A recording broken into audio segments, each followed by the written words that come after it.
lékún sí ìwọ̀n wọ́n léjò sí ìwà àwọn lékún sí ìwọ̀n wọ́n léjò sí ìwà ọlọ́run ló lè mọ̀ wá wọn.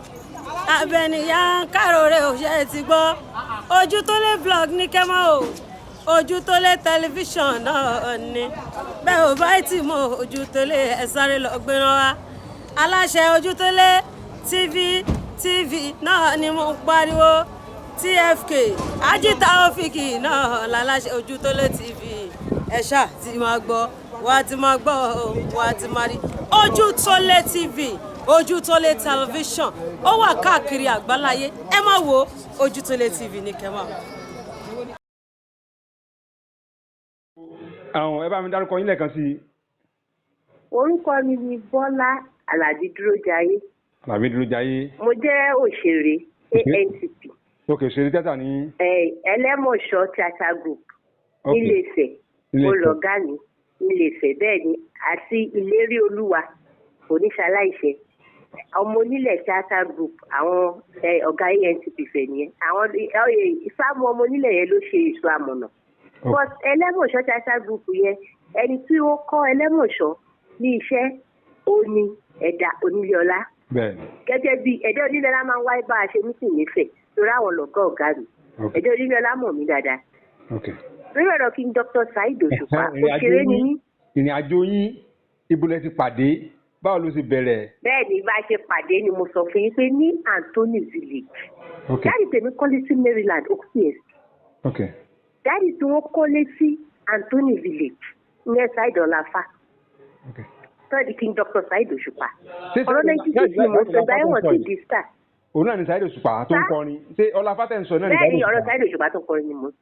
Saheed Ọláfà náà jẹ́ àwọn ti kíra wọn jáde nínú àwọn kézẹ̀ táwọn èèyàn gan ti gbọ́ pé mo ti rí pọ́n kíra wọn. Àwọn jẹ̀ tún náà jẹ́ Saheed tó ní láti o ẹni sáyé kọ́rẹ́sì ó kí wọ́n nù kẹ́lẹ́sì kan Saheed tó ní láti o àwọn àti bọ̀dá láti yẹn náà jọ máa ń wá sọ́dọ̀ mi ní 96. Báwo láti ẹ̀ ṣe jẹ́ sí wọn?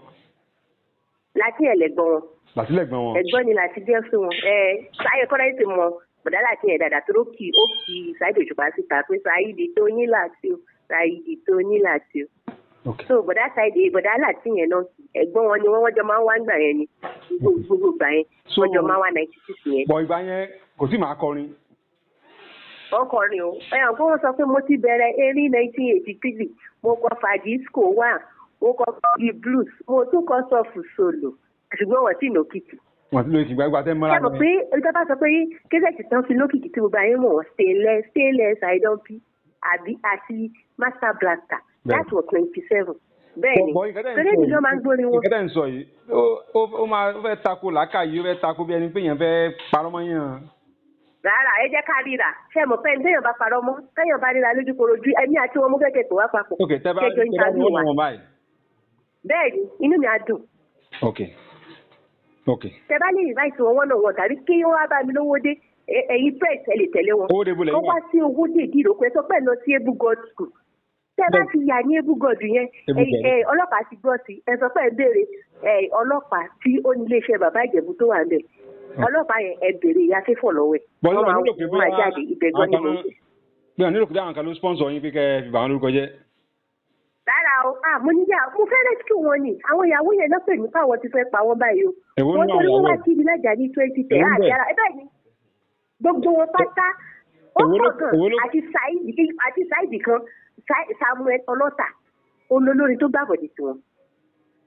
Samuel Ọlọ́tà ló ń jẹ́ Fẹ́dẹ́ olórin òun náà jẹ́ Saheed òun náà ṣe ń pè Fẹ́dẹ́ ó ti wá bá mi dípò fẹ́fẹ́ ni èmi ò kúkú mọ̀ yìí pé Saheed Ọlábálódì Saheed Òṣùpá ó wá kọrin Fẹ́mi ọmọ Fẹ́mi mọ́rin mi olórí ẹ̀ ní kí wọ́n lé ọmọ ẹlẹ́lẹ̀ tó lọ yẹn ọ̀rọ̀ tí mo sọ ọ̀rọ̀ bíi 1999 tẹ́mi àti kí n Dr. Saheed Òṣùpá tó pàdé sí ọ̀rẹ́. ẹni tí wọ́n bá padà wá fẹ́ yín pé nǹkan kan kí ló máa fi wọ́n. Dr. Saheed Òṣùpá ní kankan níyàwó tó yẹ kó wà léwọ̀n wọ́n wá fi mí ṣe èyẹ pé ọkọ mi ò gorí mi rí o fáwọn ọmọ gbà wọn lọ ọmọ mi lọ́wọ́ ni káwọn lè pa wọn.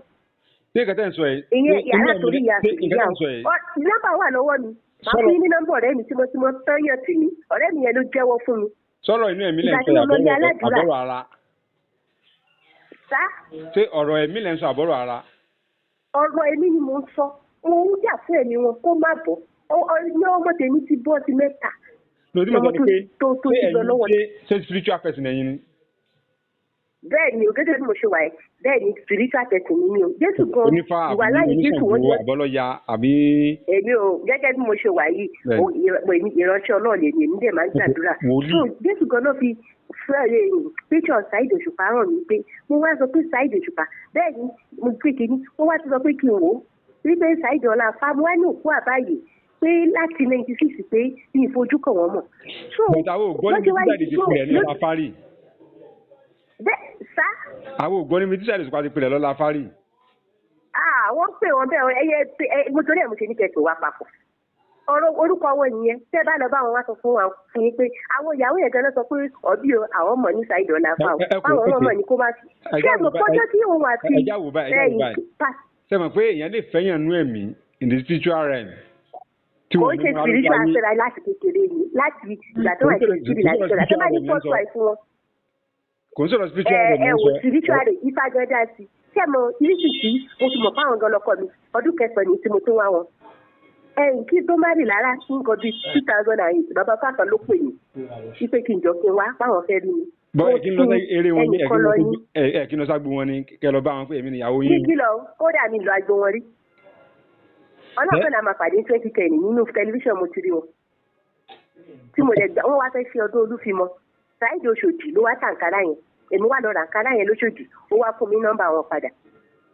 wọ́n ṣe wá mi wá sàjà nìyẹn wọn ò wá mọ̀ mí mọ́ èmi ò mọ̀ pé kọ́fọ́ọ̀tì náà mọ̀ mí sí kékeré yẹn gbogbo ìgbà yẹn lélẹ́yìí olè orúkọ mi bí ìpè kìíní Bọ́lá Àjà mo ń jẹ́ kọ́fọ́ọ̀tì mo ń jẹ́ Bọ́lá náà mo ti kíni orúkọ mi sí Bọ́lá Bọ́lá Àjà pàṣẹ mọ̀ mi but orúkọ mi nìkan pàṣẹ gbọ́ pàṣẹ èmi àti King Dr. Saheed Òṣùpá ríra 2010 tẹ bá sọ fún wọn pé gẹ̀ẹ́sán wá wá ṣe kùtù ní 2010 that was November 2010 wọ́n ti máa mọ̀ pé nìyí tẹ bá ní Bọ́lá Àjà. ok Bọ́lá Àjà lẹ́yìn jẹ́nsìn. bẹ́ẹ̀ni ẹ̀rẹ́ta ìbọ́lá làbídúró jà yẹ máa rí ìyẹn máa rọ́mọ mi tó ṣẹ̀ṣẹ̀ kú lórí ọ̀rọ̀ náà. ok ọkọ yín ń kọ́. ọkọ mi wà lórí owó dé níbà yìí náà tẹ bá wá ọkọ mi mọ̀ tẹ bá gbọ̀ngàn tẹ̀ ń sọ tẹ bá kànú pépà tẹ bá rí ní orí YouTube tí wọ́n ní bínú. láyé ọkọ mi kò lè bínú ọkọ mi mọ̀ pé 2010 gbà tó dé mo ní fi nọ́mbà Saheed Òṣùpá hàn pé ṣàtìrí pé èmi àti Saheed Òṣùpá pàǹfẹ́ra pé torí wọ́n ti fẹ́yàwó méjì sílé mi ò ní jẹ́ kí n lè fẹ́ wọn torí pé Christian ò ní mo ti jáde wípé nọ́mbà 1 là máa ń ṣe. èmi ò wá mọ̀ pé Saheed Ọláfá mi ló di Saheed Òṣùpá. ẹ ká sùn báyìí tí Saheed Ọláfá tẹ́yìn pé ní Saheed Òṣùpá tẹ̀lé ní Saheed Òṣùpá tí bá lóun fẹ́ fẹ́ yín sìn ẹ fọkọ yín lẹ̀. èmi gẹ́gẹ́ ló yẹ kí wàá lé wọn ni àwọn ìyàwó wọn sọ fáwọn parí lọ́mọ jáde. tí Saheed Ọláfá tó ń jẹ́ Saheed Òṣùpá ń sìn tí bá lóun fẹ́ fẹ́ yín ẹ fọkọ yín lẹ̀. gẹ́gẹ́ bí ó ṣe yẹ kó rí láti lẹ̀ kò yẹ kí n fẹ́ ọkọ mi láti lẹ̀. gẹ́gẹ́ ókè. bẹ́ẹ̀ ni kò dé yẹ kí àwọn náà fẹ́yàwó mi láti lẹ̀ èmi jẹ́ pé Ọláfá méje kẹ́mi kí n lè fa. kó fẹ́ ya. kó jẹ́ yẹ kó fẹ́ ó wá ṣe kà fún mi. kó fẹ́ ya ẹ pé gbogbo àwọn ìyàwó wọn jọ ẹni kan wá fèsì mi. mo ti arẹ́sì kan nu wọn nọ́mbà wà lọ́wọ́ mi mo mọ ní ọ̀rẹ́ mi tímọ́tímọ́ ó ti jẹ́wọ́ fún mi bọ́rọ̀ náà ṣe jẹ́. ẹ pé gbogbo ìyàwó wọn jọ ẹni kan wá fèsì mi. àti comfort. ẹ dẹ̀ pé Saheed Òṣùpá náà síbẹ̀ bẹ́ẹ̀ ni ẹ pé gbogbo ìyàwó wọn jọ àti Saheed Òṣùpá gangan ẹ jẹ́ kí n fèsì wọn ẹ máa di káàkiri ọ̀rọ̀ náà ti tú. ok kí lẹ wá fẹ́ báyìí kí lẹ fẹ́ báyìí. mo fẹ́ kẹ́ ràn mí lọ́wọ́ kí n kẹ́ pé Saheed Òṣùpá àti èmi àti wọn bóyá pé kí ní kájọ fojú kanra mo fẹ́ fojú kàn wọ́n lórí ọ̀rọ̀. ọ̀rọ̀ náà lẹ́ ń gbọ́ gbogbo ẹ̀yin yẹn wa arábìnrin tí wọ́n pè wá yìí wọ́n ní comfort lórúkọ àwọn ń jẹ́. Bọ́lá Àlàbídúró Jayé. Bọ́lá Àlàbídúró Jayé dẹ̀ àwọn ẹ̀sùn jẹ́ Bọ́lá Àjà. wọ́n pè wá pé ọkọ àwọn tó lọ́n kọ́ máa wọn tó yẹ káwọn fẹ́ ni King Dr. Saheed Òṣùpá olùfọ̀mọ́ ní 1986 làwọn ti pàdé. 1996 láti wọ́n wá jẹ́ ìṣírí ìgbà yẹn. ẹ sọ pé ẹmúlẹ̀ bẹ́ẹ̀ ni ìmùlẹ̀ yẹn ti fọ ọmọ mẹ́ta lọ́wọ́ mi báyìí. ṣé blade lẹ́fi tọ́ra yín ni àbí. 1996 la fẹ́ra wa wọ́n wà ní ẹ̀sìn wọ́n lọ sí Anthony village high school. irú ìmùlẹ̀ wọlé ṣe ṣé ẹ tọ́ra yín blade ni. ọlẹ́jẹ̀ ni wọ́n fi blade là mí lọ́wọ́ èmi náà fi blade là wọ́n lọ́wọ́ lẹ́yìn ọwọ́. so ohun tí ẹ̀yin wa tẹ̀ ń gbọ́ wá ń lé ohun tí àǹtí ń sọ ni pé ọkọ àwọn ni King Dr. Saheed Òṣùpá pé bí àwọn ò ṣe fẹ́ra pé àwọn múlẹ̀ ìgbà táwọn wà kékeré ní Anthony Anthony kílẹ̀ pé.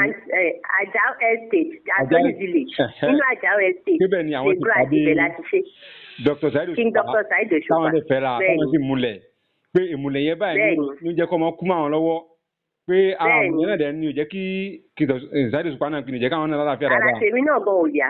Bẹ́ẹ̀ ni ikú wọn sára tí wọn ò yá yẹn náà. Pé ara wọn tí ò yá ara Saheed Òṣùpá wá yá. Ogun ẹ̀dẹ̀ wà lára lọ́wọ́ tèmi. Mo ní ara wọn yá ogun ẹ̀ wà lọ́wọ́ tèmi.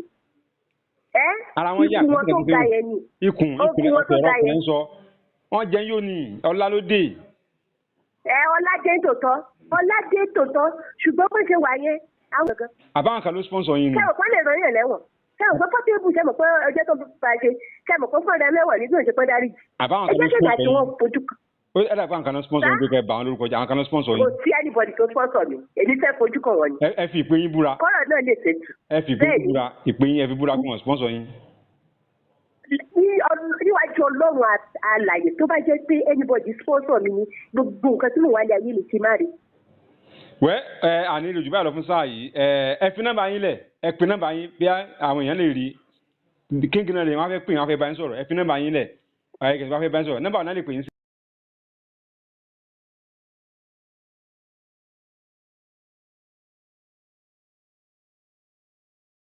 Èmi ní gbogbo rò kú. Mo fẹ́ kí ẹ ràn mí lọ́wọ́ bí ò ṣe ní kú ni lórí ọ̀rọ̀. Wọ́n ní kú lágbọ́dọ̀ náà. Ẹ jẹ́ bá mi wà kàn. Ẹ wá pè mí náà kájọ fojú kojú. Ṣé ti bá àwọn ìyàwó ilé méjì òkú ẹ̀ làwọn fẹ́ gbé? Bẹ́ẹ̀ mọ̀ pé ó pariwo pé pọ́ìsì òun gbà kan pé tán. Bẹ́ẹ̀ wọ́n dẹ̀ náà wọ́n sì ń wọ́n náà láti pa náà báyìí. Bẹ́ẹ̀ Ọlọ́run ní dẹ́mi gba légbodò. Bẹ́ẹ̀ ni lágbára Ọlọ́run kò dé ní kú. Ejò ẹ bá mi wà kàn. Bọ́lá làbí ló jayé àbí. Ẹyin tajú ẹ bẹ́ẹ̀ ni ẹ bá fẹ́ rí píṣọ̀ mi ẹ táyì Bọ́lá làbí dúró jayé. Ẹ máa rí píṣọ̀ mi lórí Facebook bẹ̀. Tẹ́tí gbọ́ èmi á tún pè yín. Ẹ ṣe àdúpẹ́. Ọlọ́run ànífẹ́ yín náà. Hey, thanks for watching this video. Subscribe on our YouTube channel. Subscription is free. You can call us on 0080597807 for your event coverage. Thanks.